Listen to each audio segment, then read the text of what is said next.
कांग्रेस के सबसे बड़े नेता को जेल हो जाती है। दिल्ली के मंत्रालय के गृह मंत्री को जेल भेज दिया जाता है। कई पार्टी के मंत्रियों के ऊपर ईडी का समन होता है। बहुत सारे राजनेताओं से सीबीआई की पूछताछ जारी है। कई लोगों पर मनी लॉन्ड्रिंग का केस लगा हुआ है। किसी पर हत्या तो किसी पर वसूली के केस लगे जा रहे हैं। ऐसे में कई गाड़ियां चलती हैं, कई सारी कवरेज होती है और राजनीति भी उस चरम सीमा तक पहुंच जाती है जब आप किसी क्रिमिनल या किसी बदमाश के उतर कर बैठने तक को भी कवर करते हैं। ये दिखाने की कोशिश करते हैं कि देश में राजनीति और मीडिया का स्तर किस जगह पर पहुंच चुका है।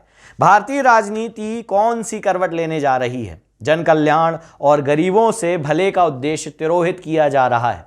पक्ष हो या विपक्ष हो, हर कोई एक दूसरे पर आरोप प्रत्यारोप करना ही अपनी राजनीति का एकमात्र उद्देश्य मान बैठा है। कभी कभी सोचने में आता है कि क्या यह राजनीतिक संसार सिमटकर चावल के दाने जैसा हो गया है, जिसे किसी अज्ञात देवता की पूजा में सादर रखा जा सकता है। कि क्या यह राजनीति संसार कुछ देर के लिए ही सही गोल गोल होकर एक रोटी की तरह हो सकता है, जिसे कई दिनों से भूखी किसी बच्ची को चुपके से दिया जा सकता है, उसकी भूख को शांत किया जा सकता है। नेताओं और आम आदमी के बीच के संबंध तो हाल बुरे ही हैं। कई नेता हैं जिन्हें लोगों ने अपनी पलकों पर बिठाए रखा, लेकिन वही नेता उन्हीं नज़रों से गिरकर खुदकुशी करने से नहीं चूक रहे हैं। नजरें घुमाकर देखिए तो घरों में, दफ्तरों में, रास्तों पर जाने वाले कितने शमशान कायम हो चुके हैं, जिनमें होकर आम आदमी को रोज गुजरना पड़ रहा है। चलते फिरते मकबरों की जियारत रोज करनी पड़ रही है। ये हालात अब बदलने चाहिए। राजनीति को सबसे के लिए सुलभ, सरल और सामान्य होना ही चाहिए, वैसे ही जैसे दरिया के पानी पर गिरती हुई सुबह की नाजुक धूप, जैसे खामोश दोपहरी में काली चट्टान पर बैठा सफ़ेद परिंदा, जैसे गोधली बेला में पानी पीती गायों की गर्दन पर लटकती बजती घंटियां।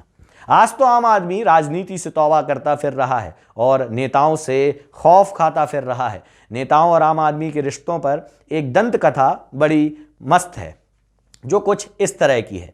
एक बार एक आदमी एक नेता के पास गया। उसने कहा, मुझे चूहा बनकर नहीं रहना, मुझे आपकी बिल्लियां बहुत डराती हैं। उस नेता ने कहा, जा बेटा तू बिल्ला बन जा।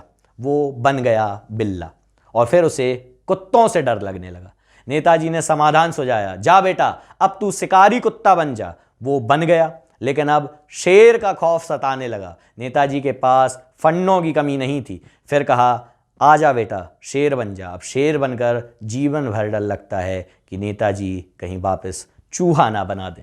कुल मिलाकर जिन नेताओं को लोगों का प्रेम कमाना था, वो लोगों की नफरत कमाए बैठे हैं। 5 साल में एक बार घर या मोहल्ले में आते हैं वोट मांगने, सिवाय इसके उनका लोगों से कोई वास्ता रह ही नहीं गया है। ऐसी धारणा बनी हुई है, हो सकता है कि कुछ नेता इसमें अपवाद भी हों और बाकी लोगों के हितैषी बने हुए हों, लेकिन आम धारणा तो राजनीति और इस नेतागिरी के खिलाफ बन ही चुकी है। राजनीति से टूटे हुए विश्वास को जोड़ने के लिए एक सुई चाहिए होगी। हो सके तो एक दर्जी की उंगलियां भी इसमें लगेंगी। 100 चिथड़े जोड़कर एक बड़ी सी गुदड़ी बनाने के लिए एक साबुन चाहिए। हो सके तो धोबिन की धुलाई का मर्म भी चाहिए होगा। 20 घंटे का पानी उबीज कर कामनाओं का कीचट धोने और सुखाने के लिए। और अंत में एक झोला चाहिए। हो सके तो कवियों का संताप भी, अर्थ गंवा चुके ढेरों शब्दों को उठाकर एक नई राय की खोज के लिए जाने के लिए।